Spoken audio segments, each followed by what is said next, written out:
Okay, welcome everyone. Welcome. And as we're transitioning into this space, please share in the chat where you're joining us from. Where do your feet touch the ground? Where are you? What country? What state? Welcome. Please do share where you're joining us from in the chat as people transition into a space from the waiting room. All right, we have Arizona, Florida, Connecticut, Chicago, Maine, California, a few from California, a few from Chicago, South Carolina, Canada. Welcome. Some of you morning, some of us evening time. Lorenz and I are in Berlin, Germany. Welcome everyone. And if you're just joining us, please do share in the chat where you're joining us from. And just give another minute for everyone to arrive in the space here. Welcome. Okay, June Paley from New York City. Hi, June. Beth from New Hampshire. Welcome. Great to see you, June.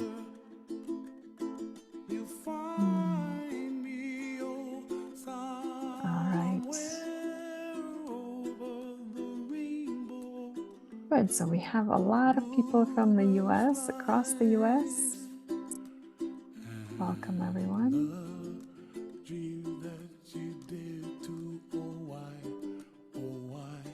Oh, also from Berlin, great. Hi, Lona. All right.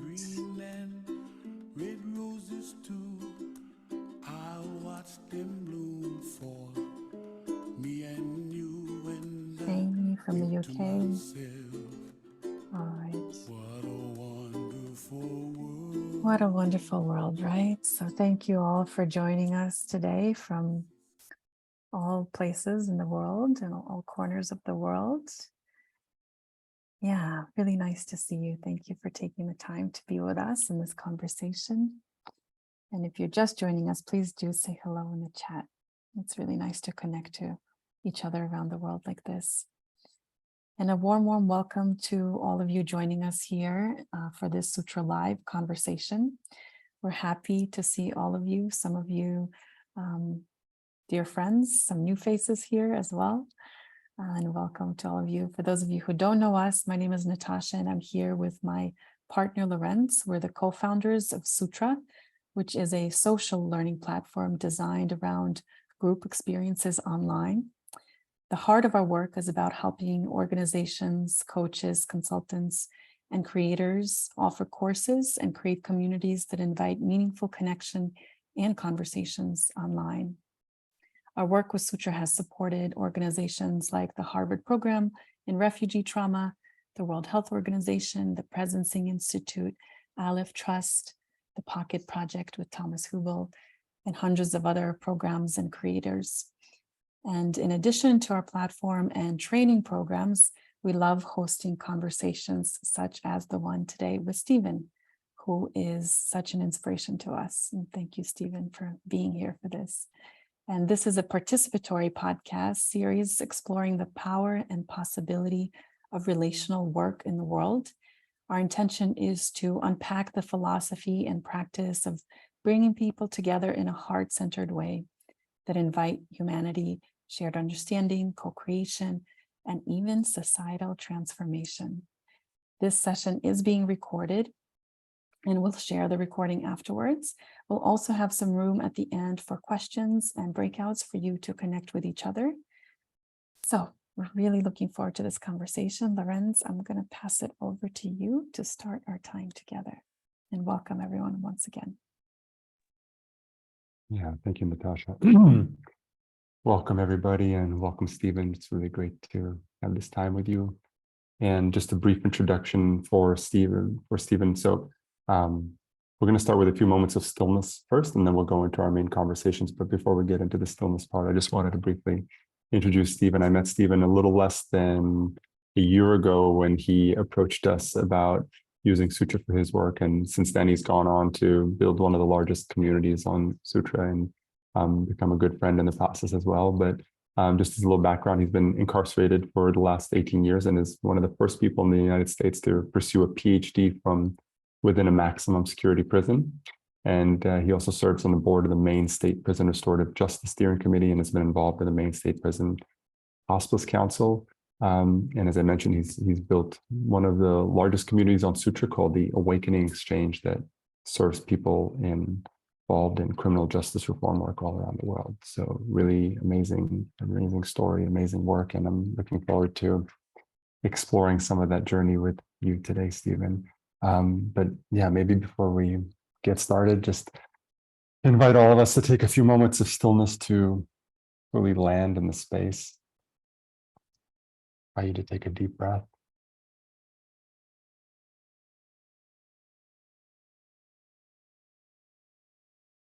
And begin to notice the sounds in your space.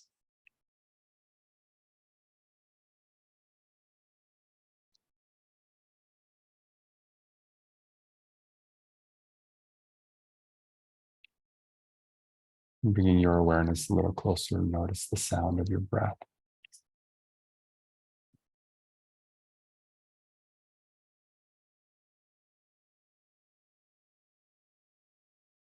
And zoom in that movement a little more and just notice as your ribcage expands, your belly expands.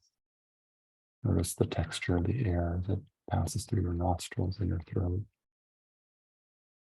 And begin to follow that process for a few moments.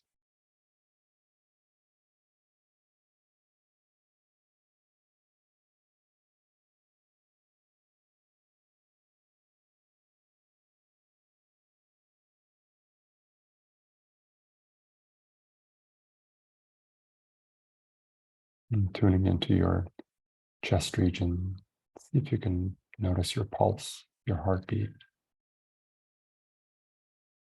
and see if you can feel that anywhere else in your body.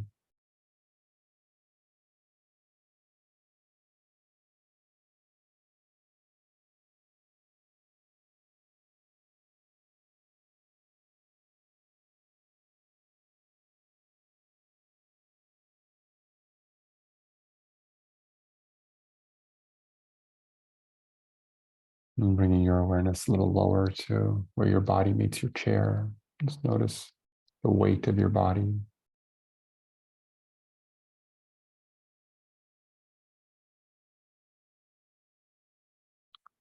Noticing where your feet touch the floor. Notice the point of contact between yourself and the space around you.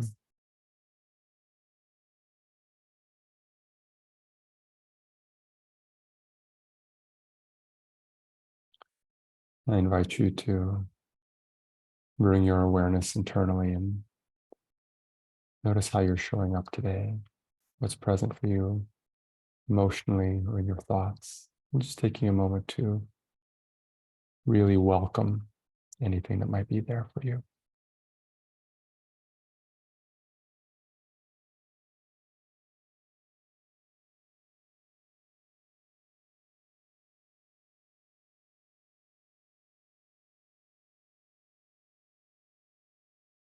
And I invite you to take one more deep breath.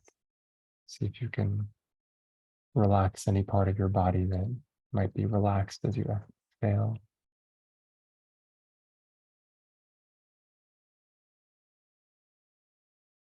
And open your eyes and notice some of the people in the space with us today. People from all around the world. And if you're comfortable to do so, I invite you to turn on your camera for a moment just so we can see each other in the space, and maybe just pick one or two people and really see if you can get a sense of how they might be feeling today.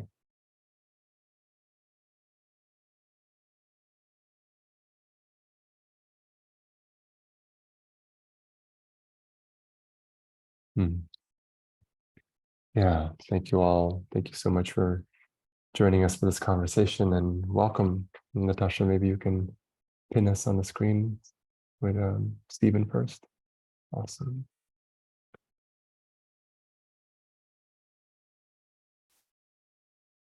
My friend, welcome. Thank you. Oh, there you go. Yeah, now I hear you. Yeah, it's really a pleasure to have you here, and it's really been such an inspiration to build a relationship with you over the last year. I'd love to start this call with just a little bit of context, so people also have a framing for the incredible journey that you've been on. Maybe if you could just share a little bit about how your journey began, in terms of how you ended up incarcerated. Yeah, Lorenz, thank you. Thank you for the space, and thank you for the opportunity to be with you today. As Lorenz suggested and shared with you, I've been incarcerated for the past 18 years. And 18 years ago, my life had unraveled significantly and quickly as a result of mental health and substance abuse challenges, but also as a result of the way that I was living my life and my lifestyle. So I was hanging around with people that, roughneck people that I shouldn't have been hanging around with. I was hanging around with people that were into a lot of alcohol and drugs. And in 2006, on Valentine's Day night, actually, about 2:00 in the morning, so it was on February 16th, I was at my house with a couple of guys, and I ended up in a fight with these guys. Well, one of the guys left, and one of the men ended up losing their life. And being in a world where we're so conditioned by what the narrative of prison is, the Shawshank Redemptions, the Andy Dufresnes that come in and get brutalized by people in the system, I was so afraid and so scared. And unable, truthfully, really unable to make a good, sound, rational choice. And my choice was one out of fear, out of panic, and just out of being scared to death as I was still a kid. I really was still a kid at that time. And I look back and my decision making, the consequences of being in prison. So I look back and my choices were definitely fueled by being afraid. They were definitely fueled by my sympathetic response being jacked in high gear, and they were based on self-preservation. I didn't want to go to prison. I was so scared. So my friend lost his life, and I made a lot of bad choices that ended up bringing me here. Yeah, I really hesitated, to be honest, to ask that question because, I hesitate to kind of put any sort of definition on who you are today based on what happened in the past. But I think there's something really powerful in sharing that, in the way that, we all have made bad choices, and some are worse than others, but to really transform that, almost offers redemption to others, that anything is possible no matter what happens. And certainly something that is as stigmatized as losing life, like I feel like that really lends so much weight to the journey and the transformation that you've created in your life. I wonder, I'm just on a personal curiosity for you on that journey after ending up in jail and having everything kind of like the beginning stages of that. How long did it take you to come to peace with just what happened in your situation? Another great question. When I first arrived, so I sat in the county jail waiting for my trial, and then to be sentenced for about 2 years.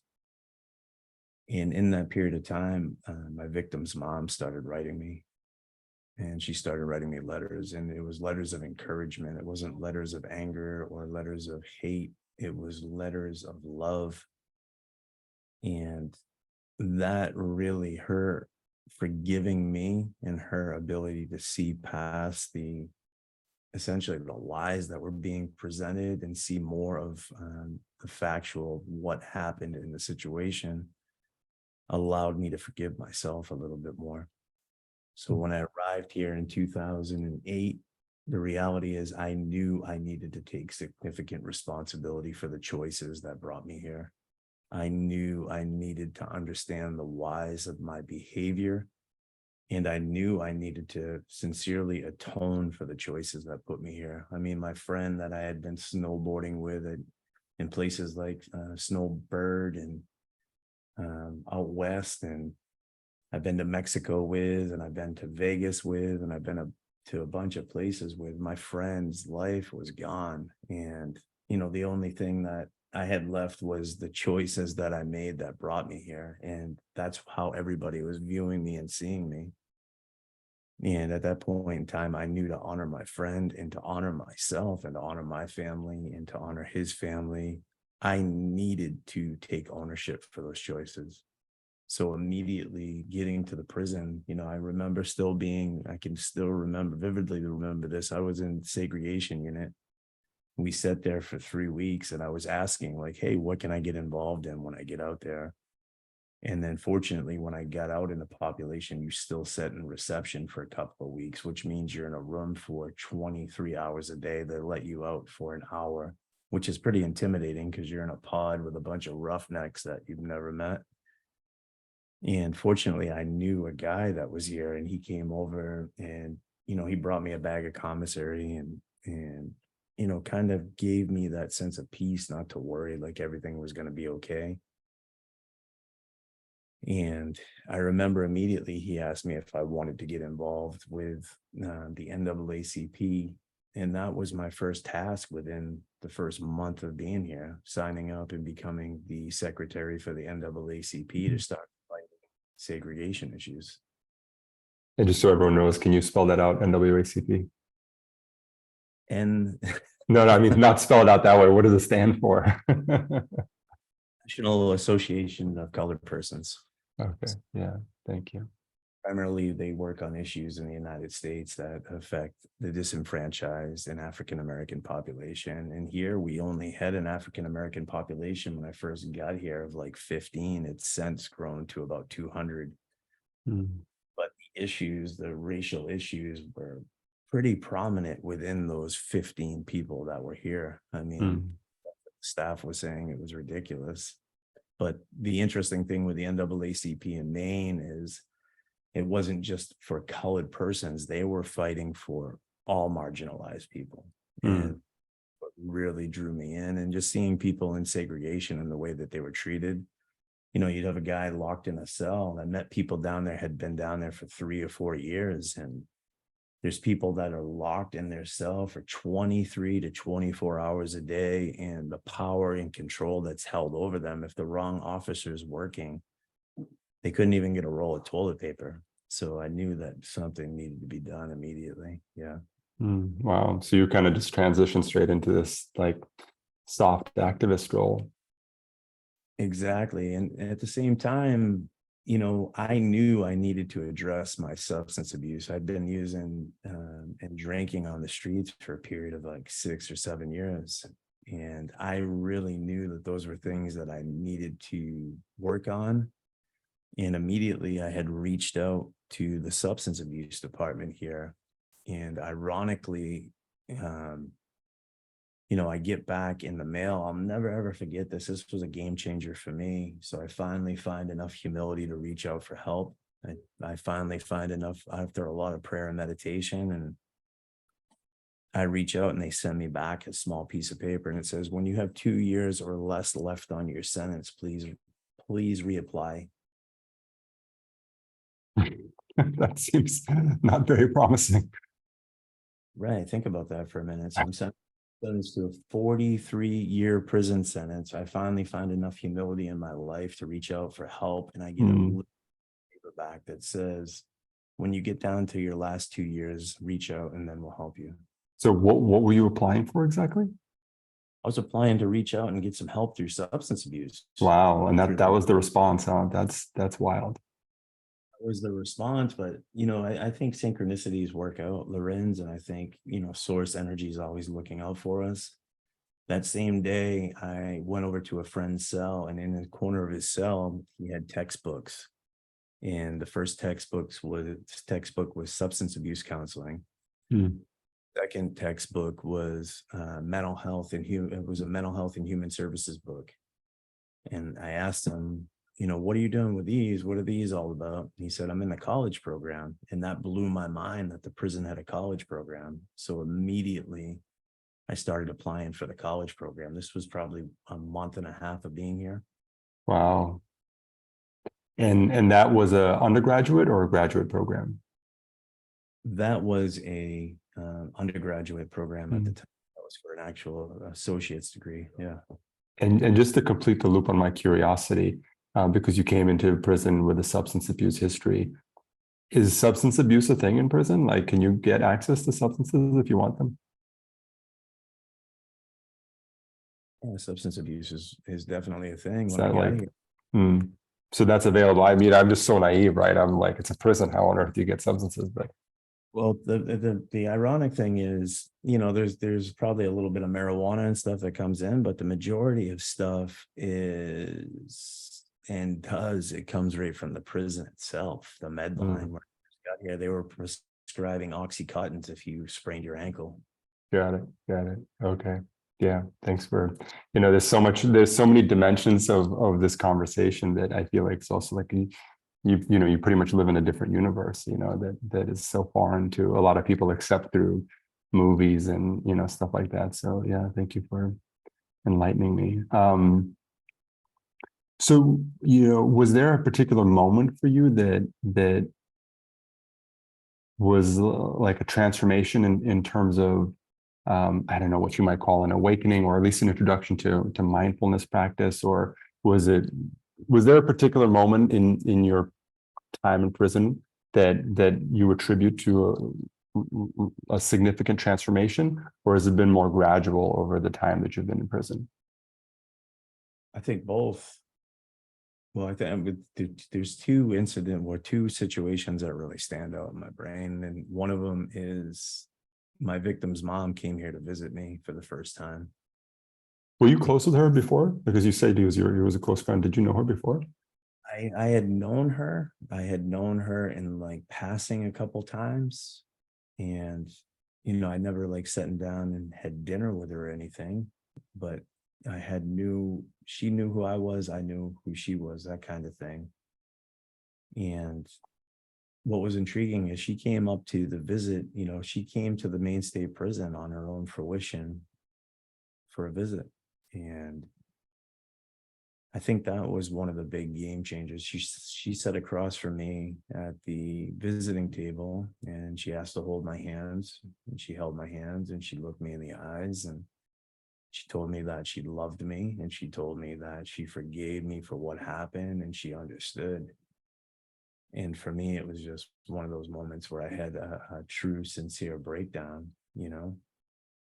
and I think so. There's two other moments. The next moment is I met a gentleman by the name of Bo Lozoff. He wrote this book called We're All Doing Time. And he visited the prison, and it was the first time I've ever seen like somebody radiate actual light from them. So we meditated. He sang some Johnny Cash. He sat on a table, and he had this beautiful, beautiful light coming off from him, which it was astounding. That's where my meditation practice happened.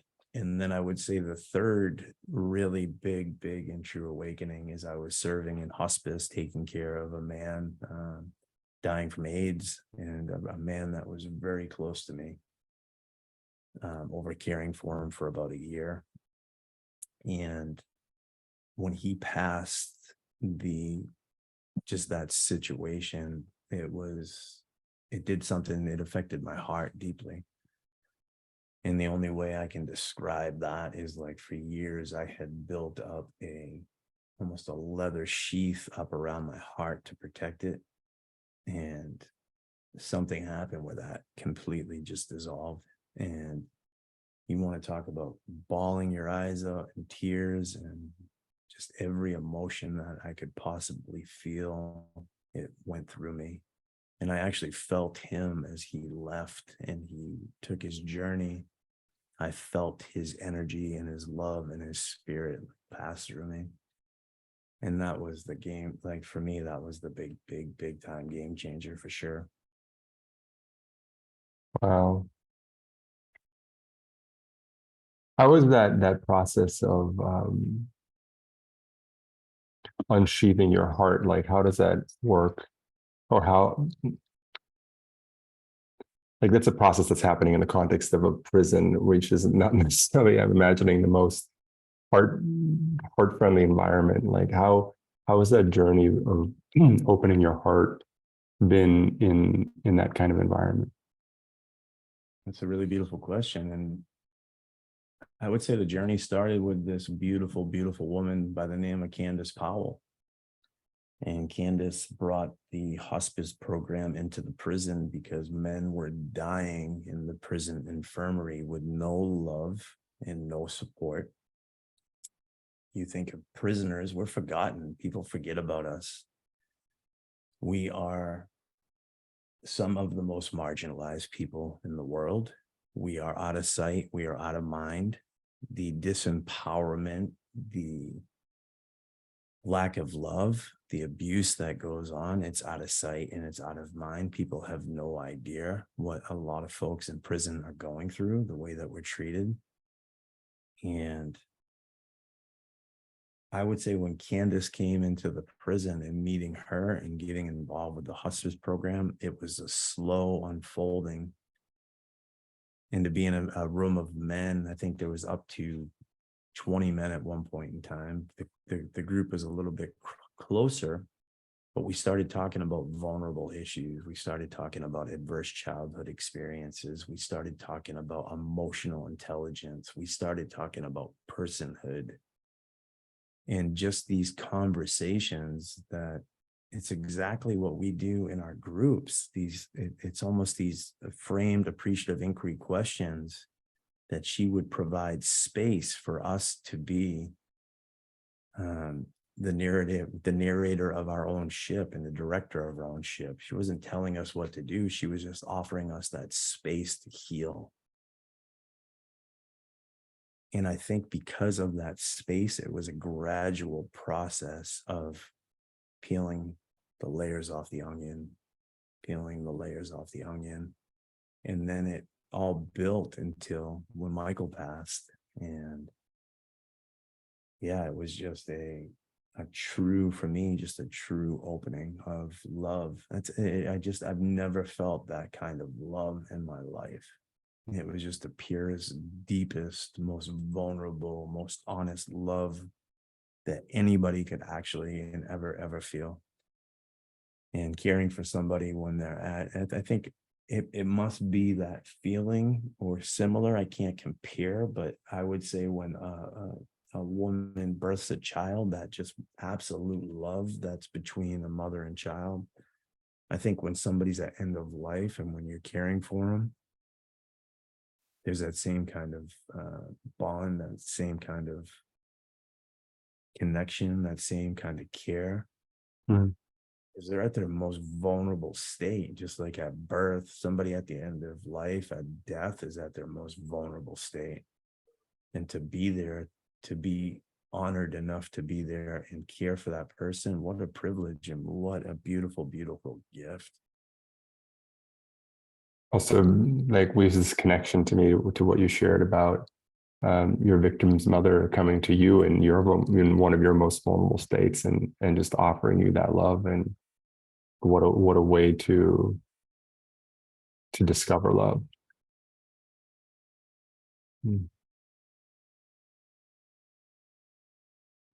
Yeah, thank you for opening up about this territory. It's like really moving.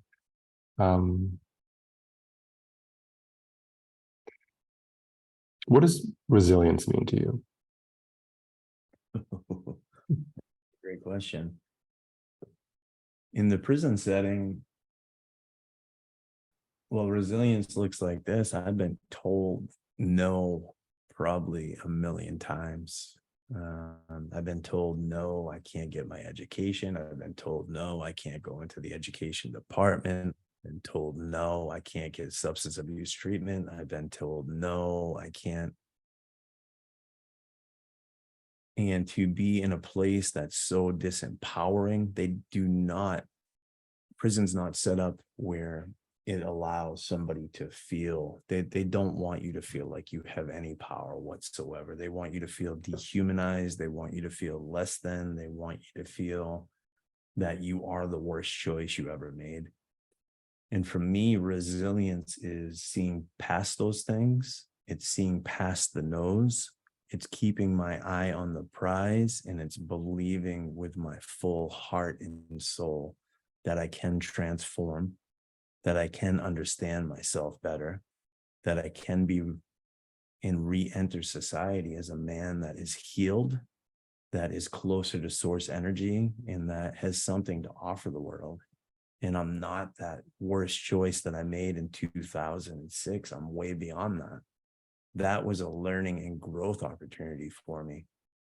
And that's what resilience is viewing that thing that happened, that horrible, horrible choice that I made, as an opportunity for growth, not for something that's defined me or will define me for the rest of my life. Mm-hmm. What do you think? Go ahead. Go ahead. Yeah. I was just gonna say to anybody that's listening and on the call that maybe watches the recording, think of the worst thing you've ever done in your life. Just imagine what that worst thing is. And imagine for the rest of your life if that was your scarlet letter.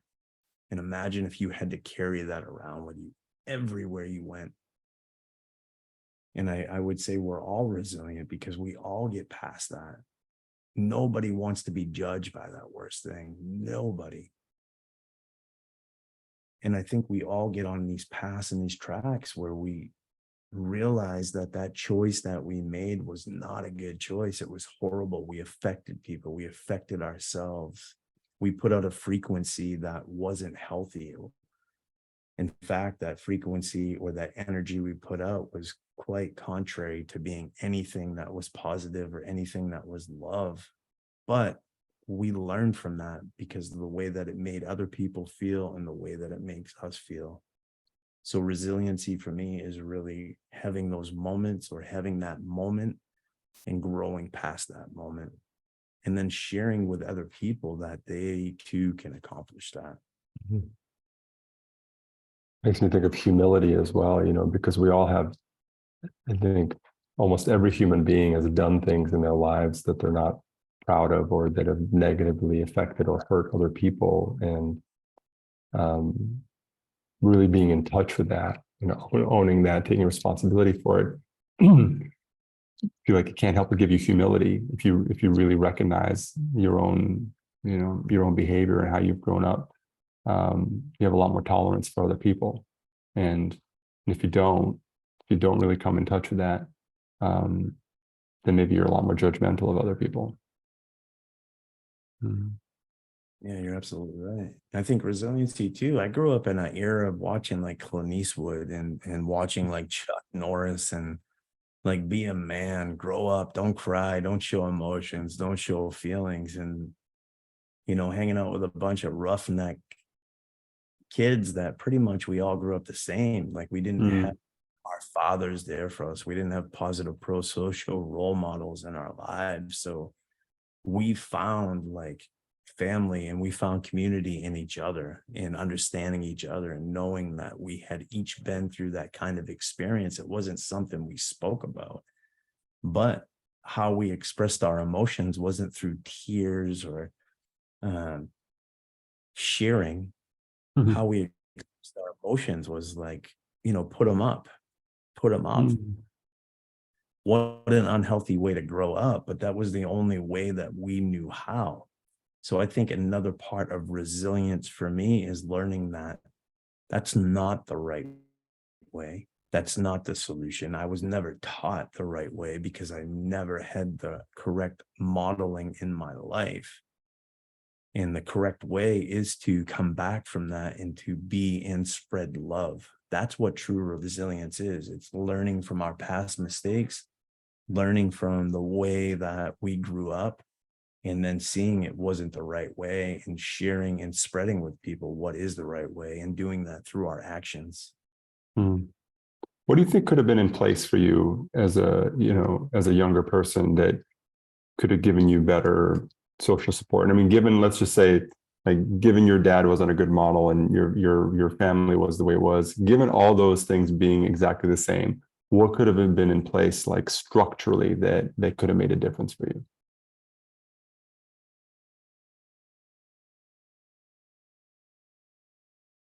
Yeah, I would say that, growing up, I think that having just that one person that, having somebody that would have been there when we see, what's crazy? This is something I've just thought about because I see this happen at the prison all the time, and we're a microcosm of society. When somebody's struggling, when somebody's really going through something, it's the weirdest thing in the world. Human nature is to shit on that person and to put that person down. And it's like we thrive. Everybody talks about the person as like, look at Joe Smith, look what he's going through. Oh, and everybody, the little gossip things happen and it turns into something more than it isn't. And the next thing you know, Joe Smith feels worse and worse and worse and worse about himself because he's not surrounded by love and kindness. And what does Joe Smith do? Joe Smith acts out. He hurts somebody else. Exactly what Dr. Vessel Vanderkirk talks about. Hurt people hurt people. And we do not surround Joe Smith with the love and the kindness that he needs. In any strong community, I think if we're going to build a community and build we're going to revolutionize the way that we're doing business on this earth, I think we all have to recognize that, realize it. And when we have a friend or when we know somebody that's screwing up or doing things that's not up to par, rather than us talking crap about the person, rather than us putting the person down even further, I think as a society and as a community, I think it's what Rene Descartes talked about when he talked about scapegoating and mimic theory. He talked about to make our community stronger. So we have, 16 of us on this screen. There's a bunch of other people off the screen. So to make this community stronger, you take Stephen Mathew Clark, and you say, let's get rid of him. And now I become the villain. So it gives the rest of the 30 people on this call something to talk about and something to bond over. The challenge with that is who's next?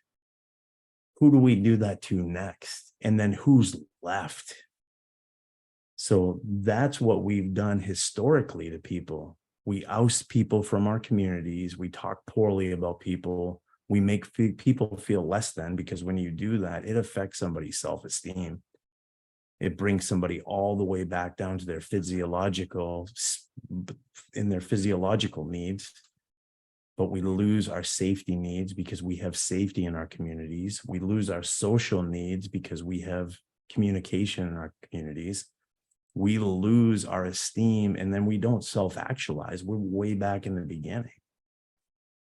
And goodness gracious, it's like, versus us banding together against people to make ourselves feel better, I think we should band together to make that person that's hurting and suffering feel better. And that's what we've done to the system of mass incarceration for far too long.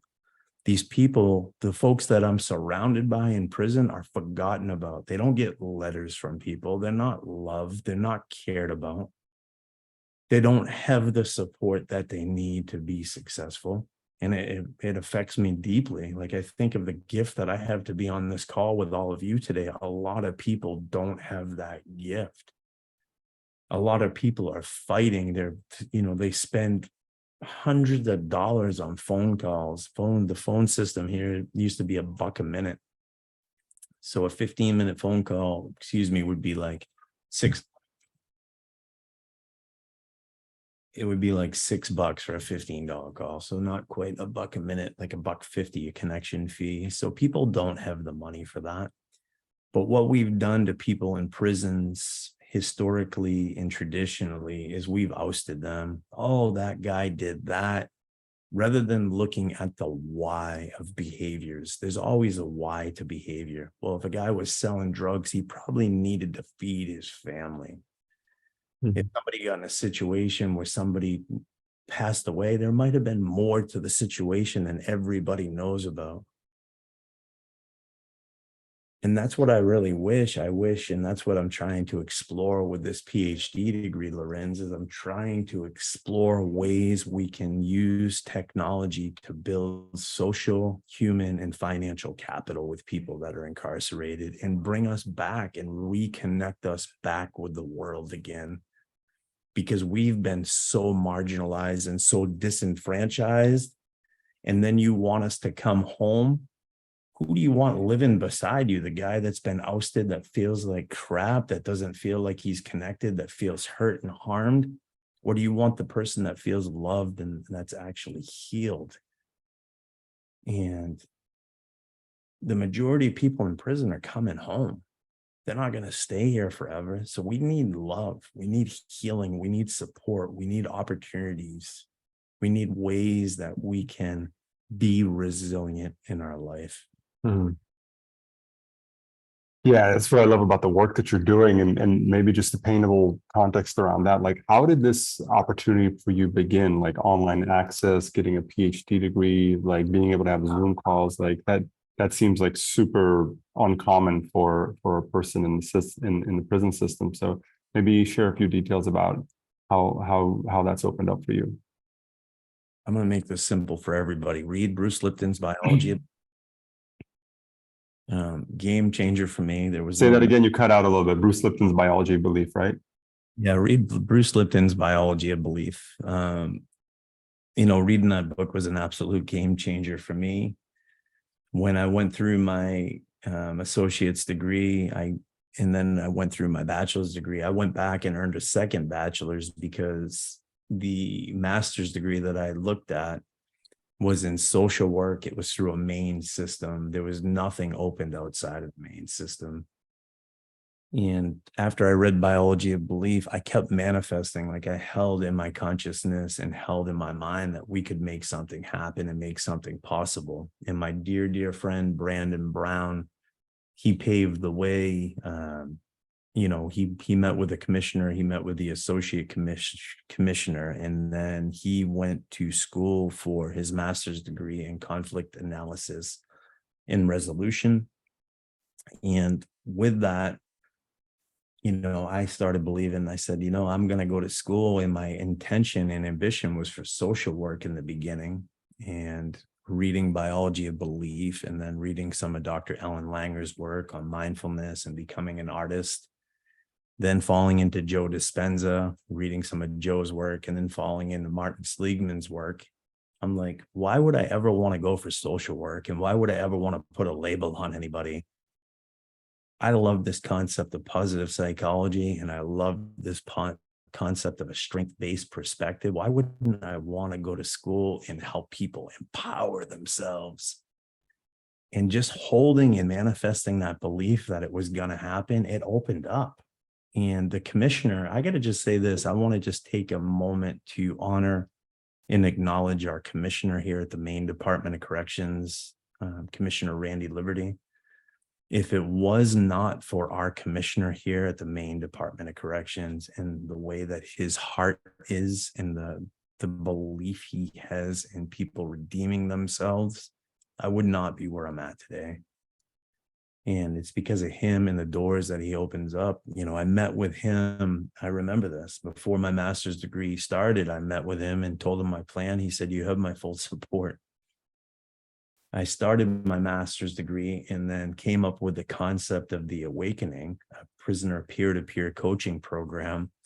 He said, "Stephen," I said, "I'll never forget this." He said, "Stephen, you have my full support. There's going to be a lot of staff. There's going to be a lot of people that do not like this." And he looked at me real serious. This is a military guy. And he said, "But you know what? I'm the boss." And he's always held true to that. Commissioner Randy Liberty has always held true to that. And, you know, the other thing, I want to acknowledge the warden, Mathew Magnuson. This guy is a cool, I have a warden, I'm calling him cool. And he is cool. He was in probation and parole. He became the warden here. There's a guy that I had worked with here for 5 years, helping him change his life around and helping him set goals, helping him with his reentry. He got out of prison, and that warden, I never knew this about the warden. He calls people to check up on him. Hey, how you doing? I just want to check up on you. And it freaks people out at first. And he goes, nah, I just want to check in with you and see how things are going. How many wardens across the United States of America do that? That to me speaks volumes. And I'm in my prison cell right now, right? So I lay out this plan with the awakening. I lay out this plan to present this coaching program. I work with Mr. David Sibbett from Glen Exchange, who's a beautiful, beautiful human being, and my friend Krista Brema, who's another beautiful human being. And they present to me an opportunity to present what I'm doing for my capstone on this thing called an exchange. I have no idea what an exchange is, Lorenz. This is how it unfolds and we meet. So in that process, I get invited to John Berghoff's exchange approach.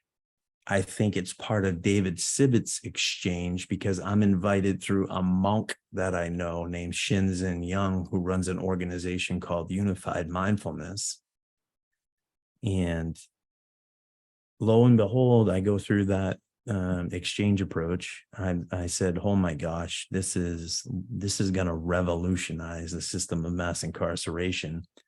Present at the Glen Exchange. Our dear friend Liz McNichols is how you, myself, and Natasha met. Liz McNichols hears the story. She starts following the work that I'm doing. And she says, you have to reach out to Lorenz and Natasha. They are some of the most beautiful people I've ever met in my life. And that's how we met. And then I came to one of your exchanges and learned about your work and how you believe in creating spaces for people to reconnect, to heal, and to come together and to build a new humanity. And that's how I fell in love with both of you two. And that's why we're here today. It's because I am in love with both of you two. I'm in love with the work that both of you two are doing. And I am in love with the work that the people on this call are doing. We are surrounded by some of the most beautiful, kind-hearted souls in the world. And we're doing this through technology. That's the game changer for me. And I really believe in my heart we can open. So now I want to take this forward into the system and provide opportunities for other people. Maine did something and has done something that no other prison system in the United States is doing. And they just offered us the ability, if we're in graduate school or working on our PhD, to have remote work. Now, check this out. Traditionally, they paid us 25 cents, 10 cents to $3 an hour to work in the cotton fields. 10 cents to $3 an hour to work in the cotton fields to pick their cotton for them. It's not happening in Maine. We cut wood and do other things. But they pay us that cheap slave labor wage. They expect us to buy our food off commissary that has a 700% markup in some cases. They expect us to buy our stamps to get in touch with our families. They expect us to put money on our phones, and then they expect us to buy our kiddos their gifts. They also expect us to pay our restitutions, our fines, our back taxes. They expect us to help our moms when our moms are sick. And then they expect us to get out and be successful in society with no savings at all after serving our time. Now, some people in society will say, you know what, that's your time. That's your punishment. That's what you're supposed to be doing. Well, I respectfully disagree. My time is being separated from my family. My time is being separated from being able to hold hands with a beautiful woman and walk down the beach. My time is not being able to buy flowers, right, Lorenz? For a woman that I love and give her flowers with all my heart in person. My time is not being able to have good food. My time is so many other things. My time does not have to be where I can't make money and I can't connect with people. I'm removed from society already. That is my time. It's painful enough to be removed from society, but then when you start disempowering somebody more and you say, you can't support your kids, you can't pay all your restitution right now, are you fine? You can't pay your child support. And in Maine, if you don't pay your child support and you owe child support, they take your driver's license from you. So now you get out, you have no driver's license in a rural area, right? You go back into a town where you can't get around. What do people do? They get behind the wheel, they drive, and then they come back to prison because it's a new crime. Or they get out, they feel hopeless because they have no social connection or human capital, social or human capital in their lives. They don't know what to do. They're feeling hopeless. They have low emotional intelligence because the prison did a really great job of getting them up to speed and helping them with coherence and self-regulation. So now they get out and their boss says, this person's already stressed. Their sympathetic response is in high gear. The issues are in the tissues. They weren't doing yoga and the other things. And the boss says, go clean that up on aisle 4 right now. And the person says, F you. And the boss says, F you, you're leaving, you're fired. What the boss doesn't understand is this person has a whole bunch of trauma, a whole bunch of history, a whole bunch of baggage that they're carrying around that they could never take care of because there wasn't a system in place that would allow them to do that unless they had a whole lot of resilience. And a lot of people in this world don't have that kind of resilience to wake up every morning and to do the grind every single day, sometimes for 22, 23 hours a day with an hour of sleep. Not everybody has that. And that's why it's the 4-letter word. And I'm not talking about the F word. I'm talking about the L word. It's the love that's going to heal people. I mean, we all have to come together to love people in prisons. We really do. Yeah, so it sounds like the remote work possibility is a real transformation for, offers a real transformational potential for the ability to earn like real money while you're in prison.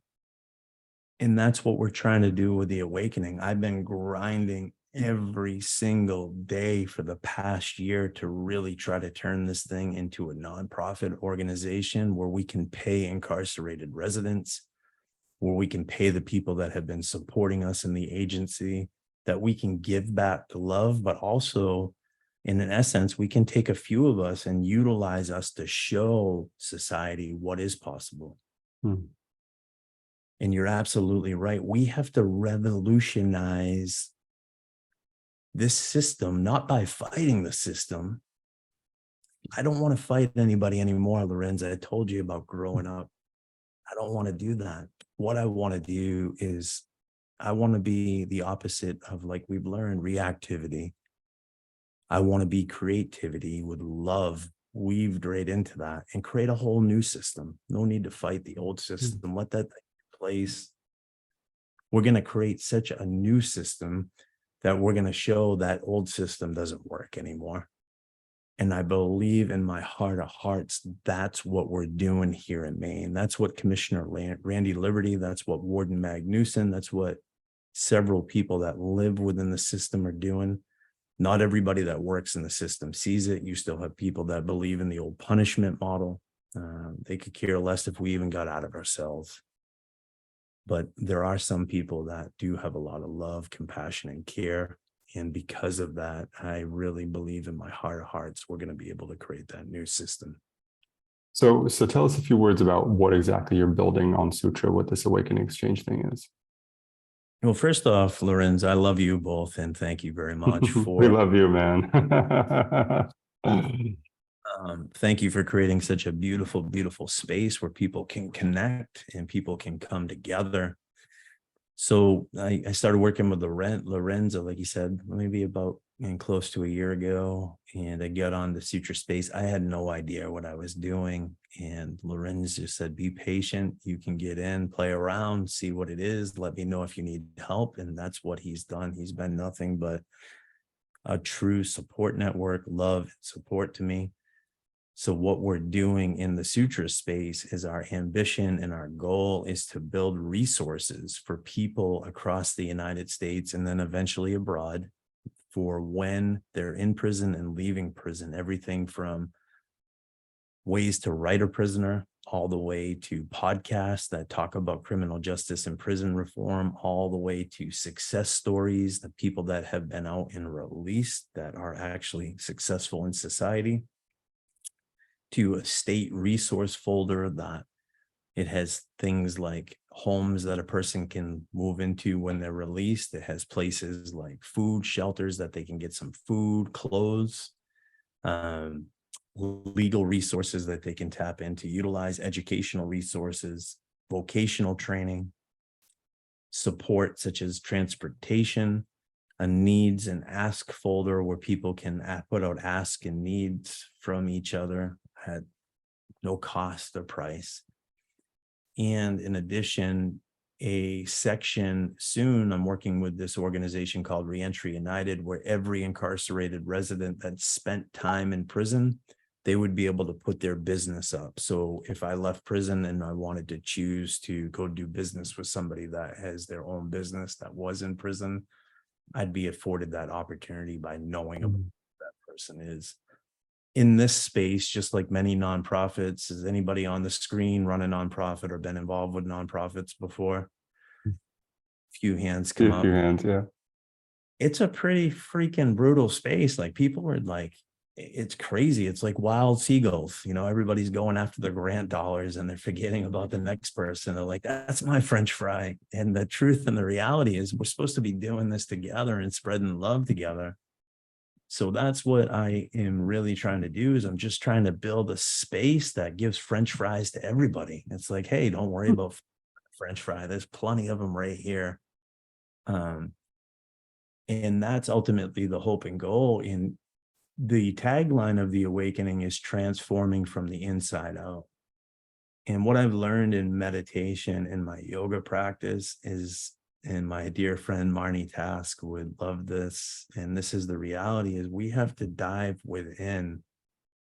And we dive within, we find the solutions from within. And I'm so sick and tired of being dependent on people outside of the system to come in to fix the system. The people in the system have the best solutions in the world because we have the lived experience. We need your love and we need your support. I'm not sick of having it, but I don't need somebody that's book smart to tell me like what my life is like in prison. I have a pretty good concept and idea of that. And I think that's one of the greatest gifts of having this opportunity to earn an associate's, 2 bachelor's degrees, certification in mental health, a certification in substance abuse, a yoga certification, a certification in CIB, cognitive behavioral therapy, MICBT, a certification in unified mindfulness, umpteenth certifications, a master's degree in positive psychology, my ICF coaching certification, and now a PhD. It gives me a leg to stand on. I don't feel like education makes me any better than anybody else because it doesn't. Just put some letters after your name and you can say you have umpteenth certifications, which just means time. But the truth and the reality, it gives me a leg to stand on and to be able to have these conversations with other people.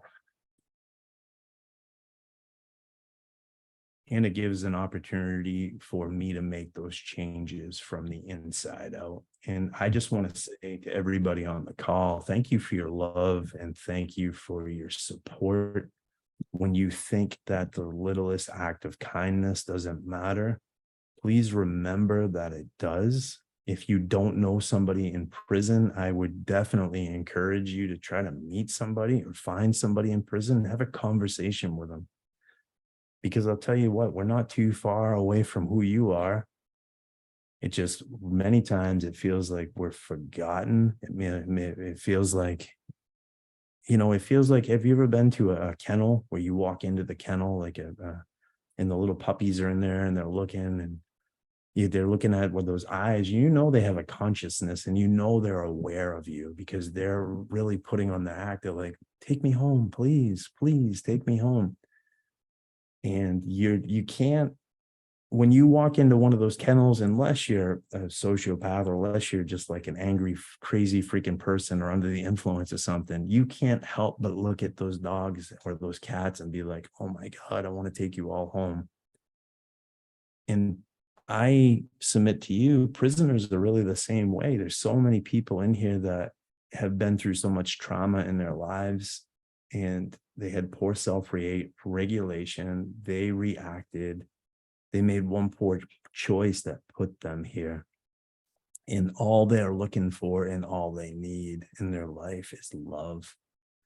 And with that love, it creates that heliotropic effect where they start growing and they start becoming a better person. And then the broaden and build theory of positive emotions happens, where they get to that point where they're flowing and they're giving back and they're self-transcending and they're helping other people. It starts with one person loving. So I want to make sure we have some time for audience questions, but I want to wrap up maybe with one final question. I feel like anyone who's ever tried to create anything meaningful inevitably comes up against resource constraint. And you, in a position of pretty much absolute constraint in almost every imaginable way, like you've managed to transcend that, and you've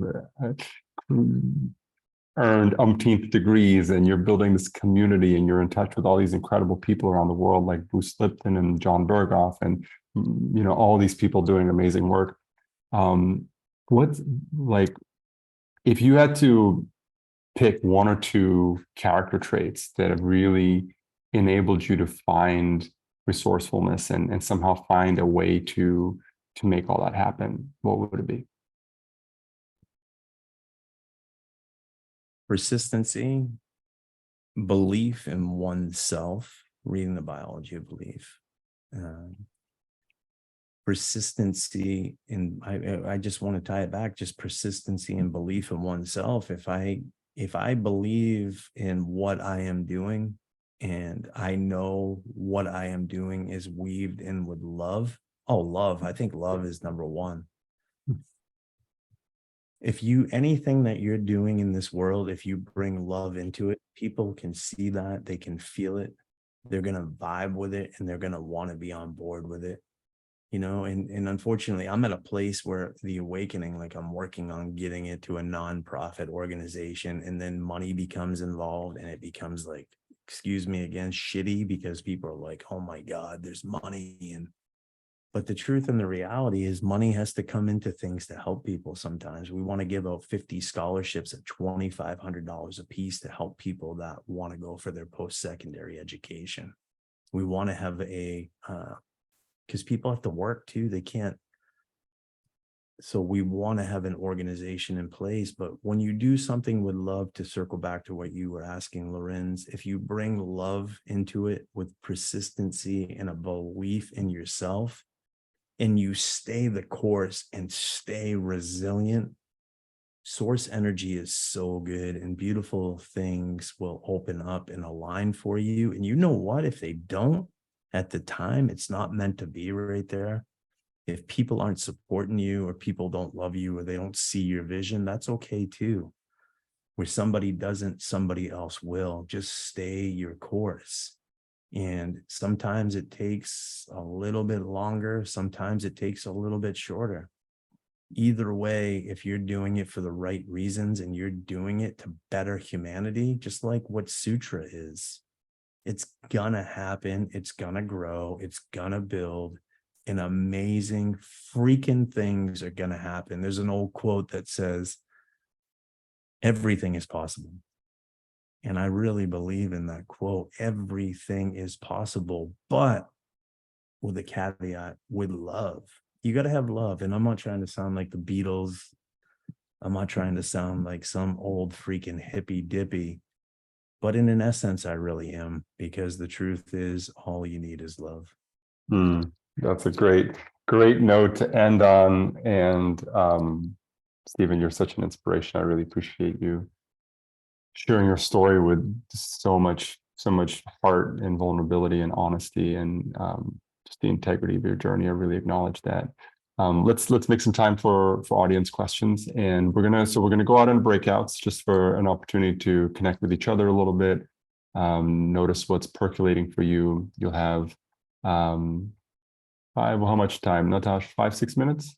6 minutes maybe? Yeah, so we'll give you 6 minutes in a triad, just an opportunity to share anything that's emerging for you in this conversation, anything that's present for you, any questions or reflections you have, and then we'll come back and hear from anyone who wants to share. Yeah, let's do it. Okay.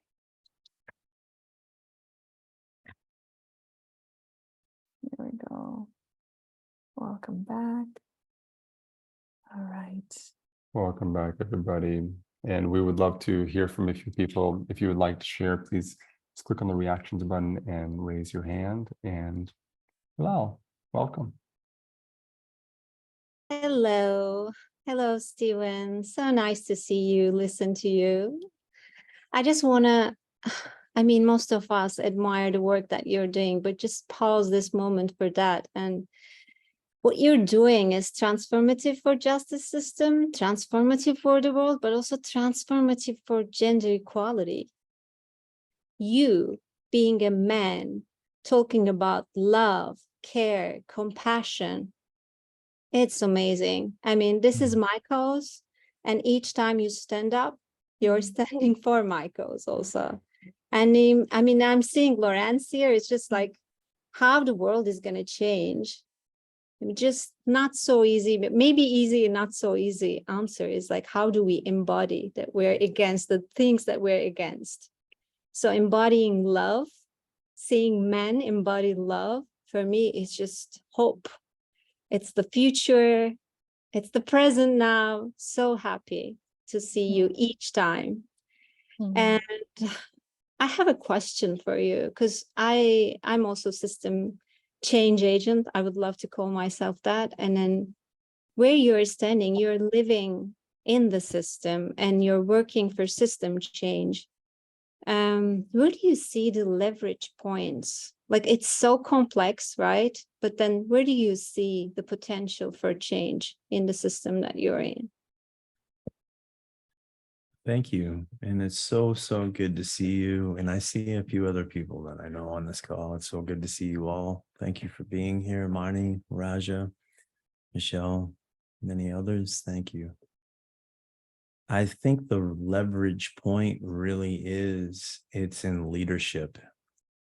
The leadership needs to be aligned with the mission of social change, because if the leadership is still embracing and hanging on to that old draconian and punitive model, there will never ever be changes in place.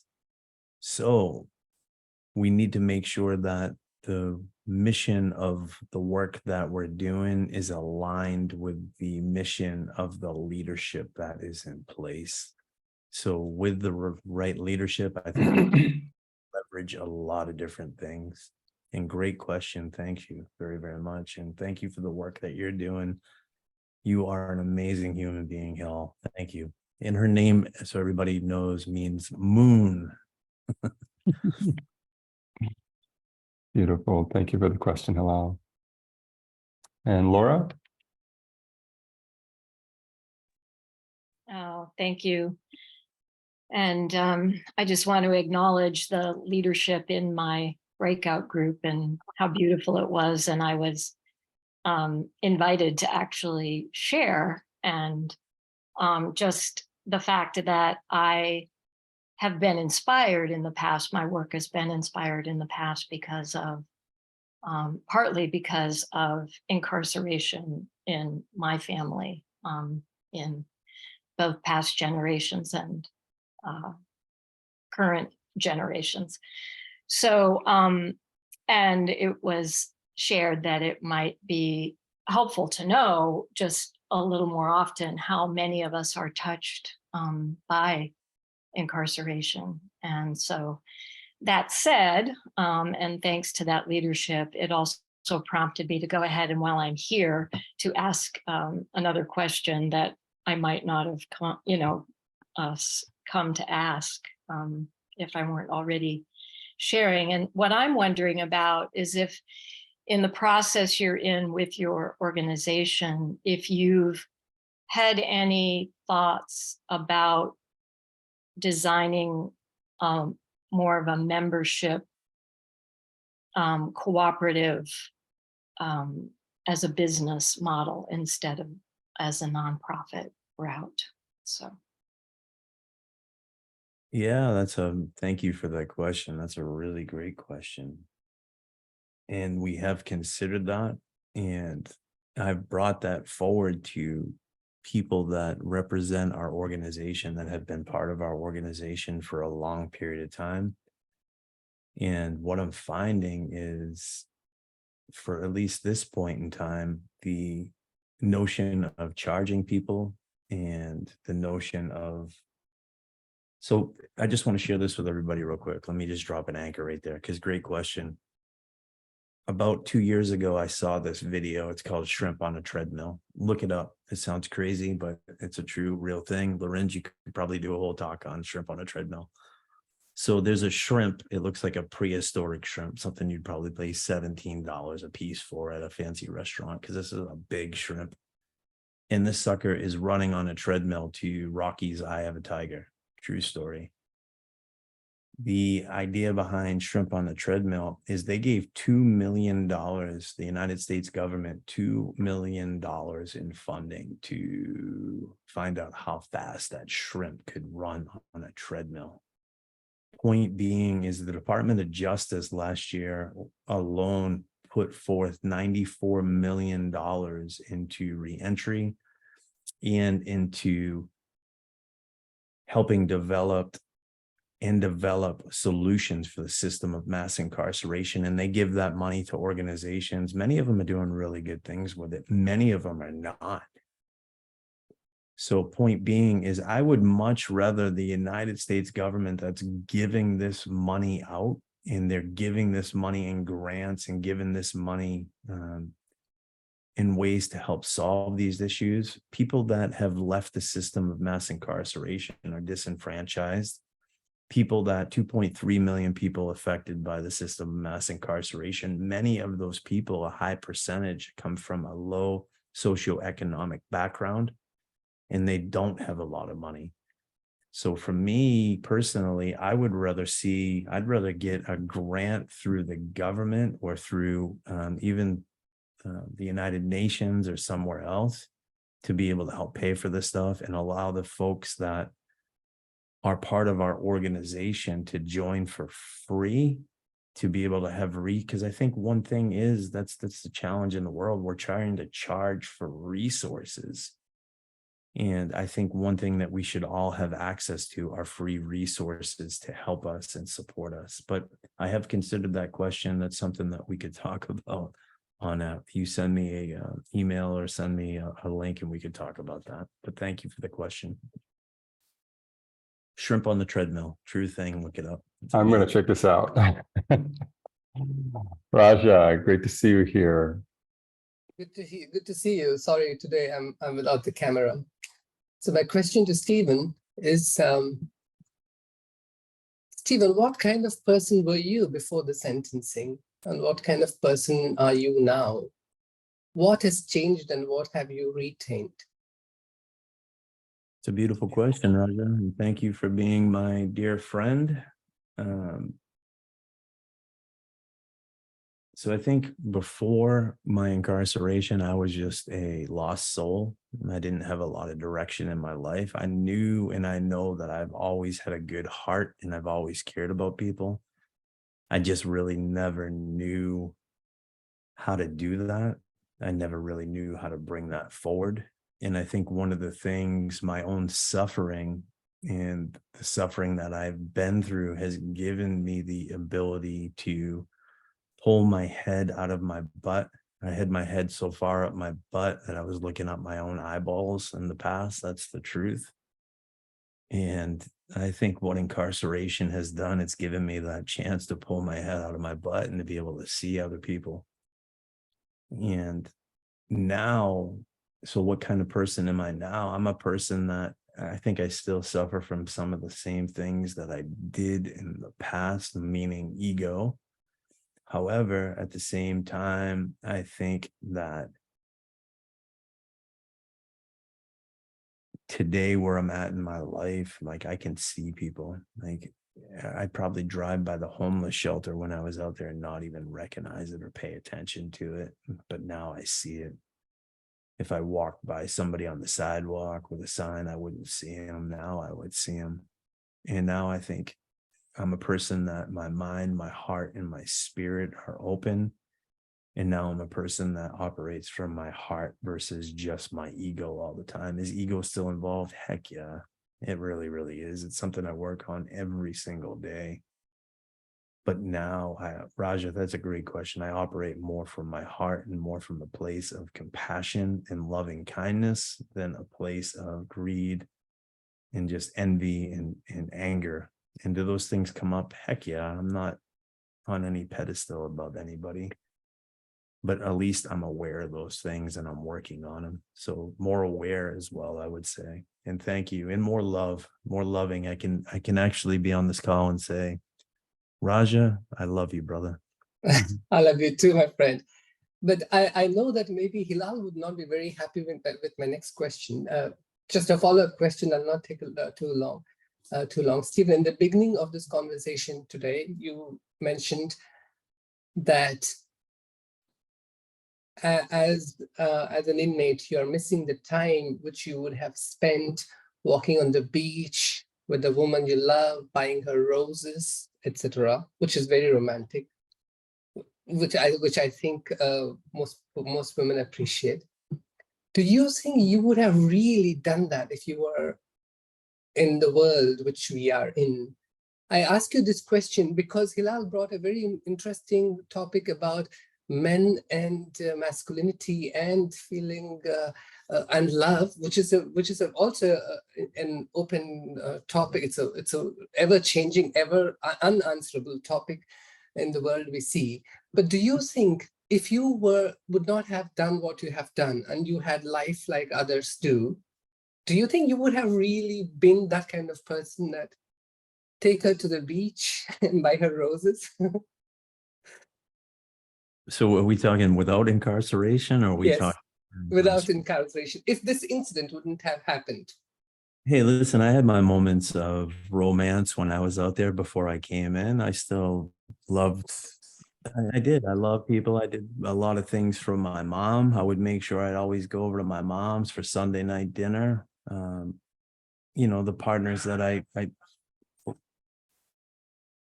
the partners that I did have in my life, I can't say that I don't think I operated from the same place where I operate from today. Would I buy them flowers? Yeah, but it'd be for the wrong reasons. Would I buy them? Yeah, we all know what they are. Well, we know what they are, but today in my life, I think I would do that just from a place. I could do that for my friends. I wouldn't want to make their husbands or anybody mad, but I would probably buy the husbands flowers too. Yeah. So thank you for the question, Raja. I don't know why that would make Hillel mad, but because there was an overlap with masculinity. Perhaps, Lawrence, we should organize another presentation on masculinity. That would be a very interesting topic. I can get a lot of audience for you. Maybe we'll do that.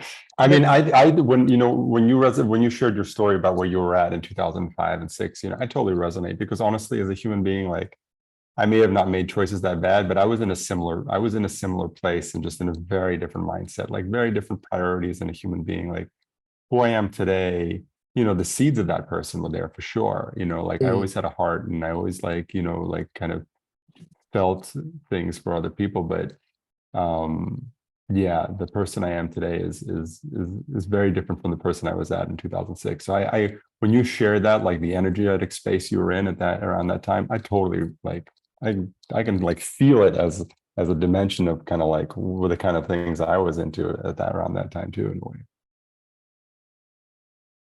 Yeah, Marnie in the queue. Raja, thank you. You're a beautiful human being. Thank you for being Thank you, everyone. my PhD study partner, my friend. Marnie wrote something beautiful in the chat. She wrote, "It's garbage that we alchemize into gold." And I truly, truly believe that with my full heart of hearts. And to go back to the question Laura asked, this is because of Lorenz. Lorenz encouraged me. He said, "Stephen, you're going to pay for your PhD and you're going to do that by selling workshops." And I said, "Well, what are you talking about? I don't know what you mean by that." And he said, "Stephen, I want you to sign up for the transformative experience." Am I saying that right? Transformational experience. Design, yeah. Mm-hmm. Lorenz and Natasha, they put on this workshop that will knock your socks off. It's called Transformational Design, and it teaches you how to put together a workshop that you can actually start from the ground floor of design all the way to implementation. So I took this program. I was doubtful. I went into it. I finished it. And then I knew what Lorenz was talking about with workshops. So since then, I've been working with my dear friend. She's on this call. And we've been doing it through Sutra a little bit, and eventually it will all be on there. But we're working on a workshop called Prison or Ashram. And the prison or ashram is the idea of we're all in a prison. We're all in mental prisons at some time in our lives. And either if we're in a physical prison, we could just be at home and be in a prison. We could be in our car. Somebody could cut us off and you could be like, that, you know, the words that come out of your mouth, I'm not going to say those. But we could be at home and we could be in a relationship with somebody where we're in a mental prison. We could be in a job where we're in a mental prison. We could be in a disease, cancer, which is putting us in a mental prison. So the idea of prison or ashram, which was inspired by Lorenz, of course, is to bring people through a workshop that focuses on positive psychology, pranayama, yoga practices that takes that person out of their mind and alchemizes them from where they are and where they were to where they can be. And this is also based on the work of Ram Dass, of course, and Ram Dass's work of Prisoner Ashram and Be Here Now. And essentially, since the pandemic has happened, many of us have been uplifted and shifted from our spiritual communities, our spiritual practices, our families, our traditional ways of functioning. We used to do things that we're not doing today. And the idea of Prisoner Ashram as well is to give somebody the tools, the belief in themselves where they can get back to self. And they can be the person that starts up these communities and believes in themselves to share love with others. So Laura, that's one way that if I don't think I'm charging the awakening community for that, but that's something that I am going to bring forward and hopefully be able to help pay for my PhD with that for sure. Thank you. Yeah, thank you, Stephen. And I really still feel that a great way to earn money for you is teaching some of the wisdom that you have and sharing that, and that for sure people would pay for that if that's something that you can do within the prison system. Let's take one more question from Rick. Stephen, it's a delight to meet you again. And when I first met you, I thought, what a privilege to get to know you as a person. And that's the reason why I showed up today. Just dovetailing on what you were just saying, what's sorely lacking in our education, they should be called learning systems, is the focus on personal awareness and development so we can liberate the sovereignties of our higher selves with a capital S. And so we become prisoners of our outside-in mindset, and we're not even aware that we're prisoners, as you say. And, you know, the thing that I'm interested in is, well, how can we zoom out from this and say, how would you really redesign things in such a way that you wouldn't create those toxic, dysfunctional triangulation systems that neglected men can get entrapped in, where their only way to status, so to speak, is through deviant means? And to me, that's the toxicity of our culture. And it just gets exaggerated once it goes into the prison system. Tony, I'll stop there just as a quick sort of reaction to what was said. But my question actually is a little different. Because what I noticed on the first time I met you is that you are an unconditional giver. And sometimes people who are unconditional givers, you may be the exception, which is great, maybe less reluctant to accept gifts from others. And so my thought, which I'm sure you've already thought about, and I'm just wondering where your situation is, but there's plenty of examples of people who made these major transformations in their lives. And how might we support, advocate, or whatever you think is possible to actually have you released on parole, or change the rules of parole, even if the rules of the parole prevent that. I'm sure you thought about it, but is there any way we can help you? Because sometimes it's outside advocacy that can shift the needle, and it's very difficult to do it from the inside. So I'm sure you thought about this, and I'd love to hear your thoughts. I'm Rick, and I'm done speaking. Well, Rick, you speak from a man of almost like you've done time, the way that you described incarceration and how it becomes exaggerated when somebody becomes in the system. You're absolutely on point. And thank you very much for sharing. And to answer your question, absolutely and positively, we just worked. There was a team of guys in here that worked with legislators on the outside to bring parole back into Maine. We are one of. Yeah. Is that something very true with the POC on? Yep. We are in a system, I'm sorry, that we had worked diligently for the past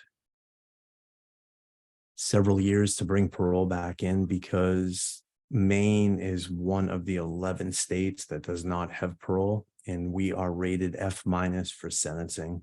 So we have the longest sentences in the United States, the most progressive prison system, and at the same time, we do not have parole in place. So the question of what have I considered? I've considered clemency. I've considered, my victim's mom has put forth, she went and testified at the parole board why we need to bring parole back into place. And not only has she testified why we need to bring parole back into place, she's advocated at my appeals to have me released. And she was disgusted by the way that the court presents their systems and the way that the court presents their cases. And people don't understand this, but when we get into the criminal justice system, you think it's like doctors. You think that when you go in, you're going to get the best care in the world from the lawyer that you have. That's not true. A lawyer is like a car salesman, and just because they have a law degree does not mean they're ethical and they're a good person. And just because you go in front of a justice or a state's attorney, it does not mean they're ethical. In fact, I would say the high percentage of cases, they do whatever they can to get their convictions and put somebody behind bars. And if that means they take the facts of the case and they formulate their own story and make their own narrative up of what they believed happened based on what their experience in this world is, they will do that. Just a quick response. To me, it speaks of an incredibly vindictive system.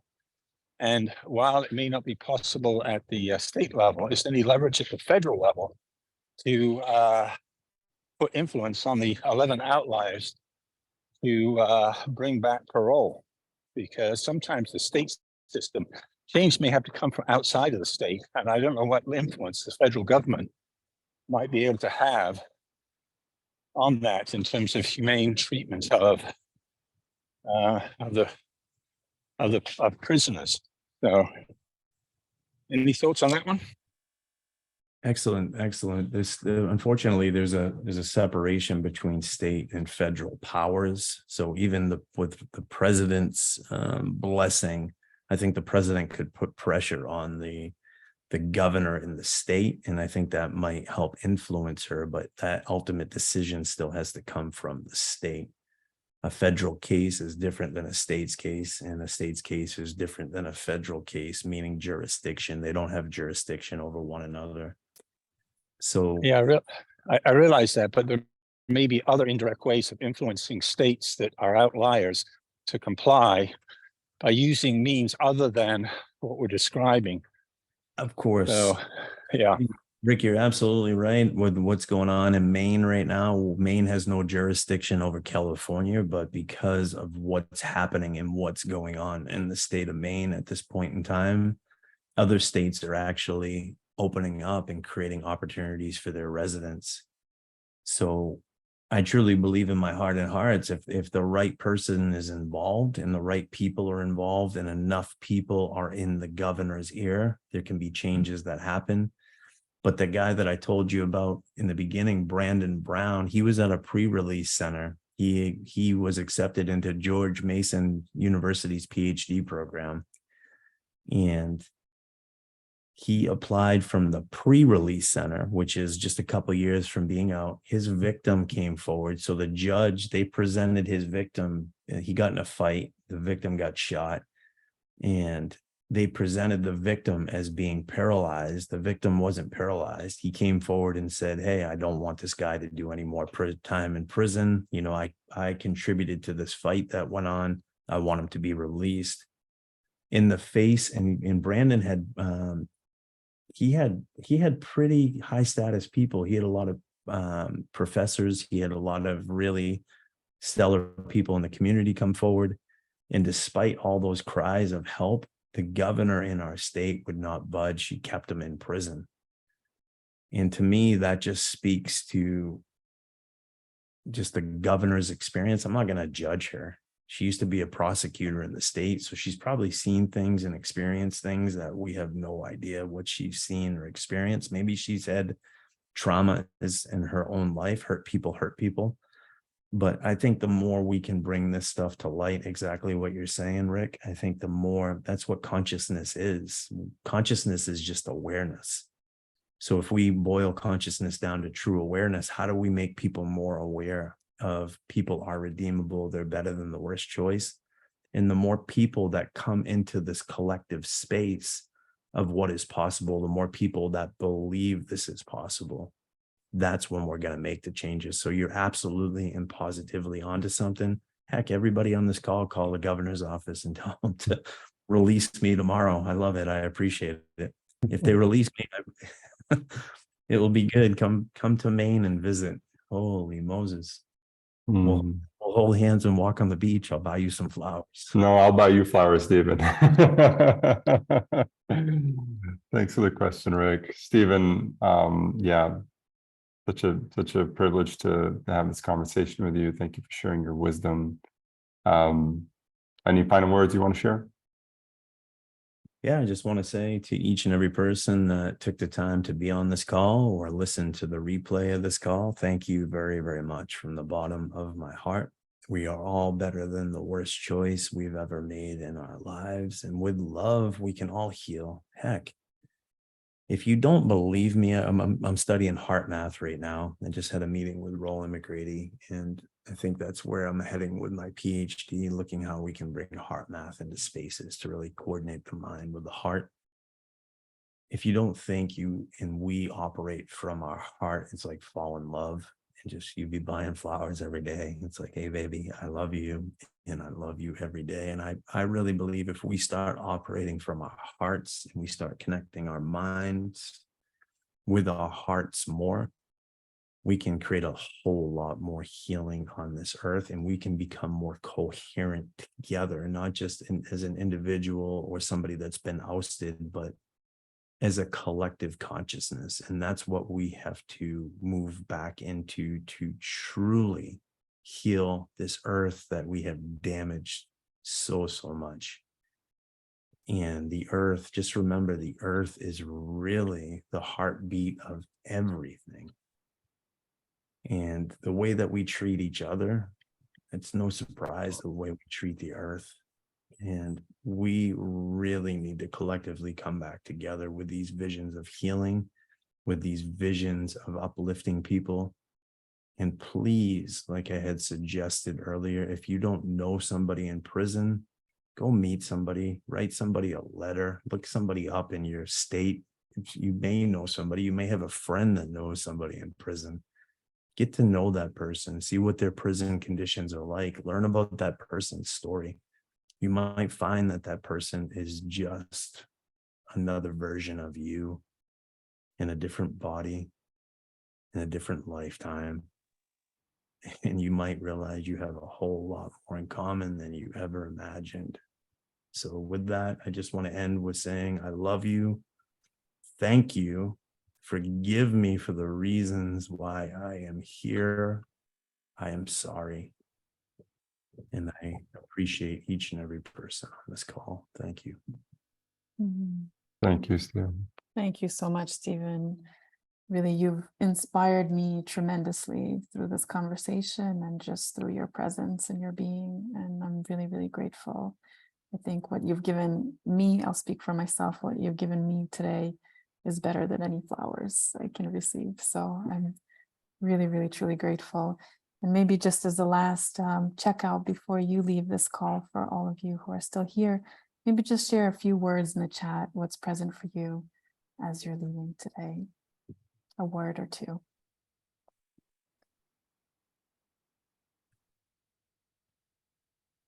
Heartful, a full heart, you're not alone. Definitely love. So much love. So many words, strength, love, bravery, resilience, gratitude, flowers.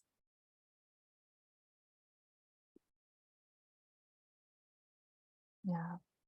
Thank you so much, Stephen. Smiles for you. And I've shared the link in the chat for those of you who are listening in. It's awakeningexchange.sutra.co, and you can join Stephen's community on Sutra to receive his updates, newsletters, and Zoom calls and events that Stephen organizes as well. Thank you all so much for being here. Thank you, Lorenz. Thank you, Stephen, once again. And thank you to all of you for your presence and questions and contributions. And may we all go out in the world and do our part. Thank you. And please unmute and say goodbye in your language of choice or anything you'd like to just say into our space. Goodbye, Stephen, Lawrence, Natasha, and everybody else. Take Thank care, you very everybody. much. Thank you. Bye. Many Much love. blessings. Thank you all. Thank you. Blessings. Thank you. Goodbye. Thank you, everyone. Thank you. Again. Bye-bye. Thank you. Namaste. Love you guys. Thank Thank you. so much for everything. Namaste. Yeah. Thank you. All right.